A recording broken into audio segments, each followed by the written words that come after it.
अखिल भारतीय किसान सभा आणि ऊस उत्पादक महासंघाच्या वतीनं 21 ऑगस्ट रोजी कोल्हापूरमध्ये राज्यव्यापी ऊस परिषद आयोजित करण्यात आली आहे, अशी माहिती निमंत्रक डॉक्टर उदय नारकर आणि प्राचार्य ए.बी. पाटील यांनी आज कोल्हापुरात पत्रकारांशी बोलताना दिली।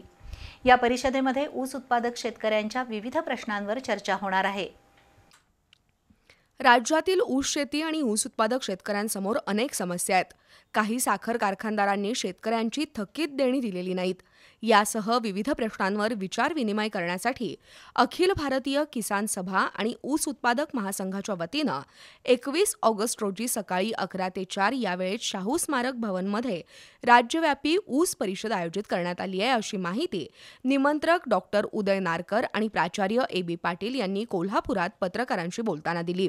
या परिषदेत ऊसाला प्रतिटन 5,000 रुपये दर मिळावा, 9.5% हा साखर उतारा FRP ठरवण्याचा निकष मान्य करावा, ऊसापासून बनवल्या जाणाऱ्या अन्य पूरक उपपदार्थांसाठी असणाऱ्या कायद्यांमध्ये बदल करावा, साखरेला प्रति किलो 45 रुपये दर मिळावा, केंद्र सरकारनं साखर निर्यात आणि इथेनॉलच्या धोरणात सातत्य ठेवावं, यासह अन्य ठराव केले जाणार आहेत, असंही यावेळी सांगण्यात आलं।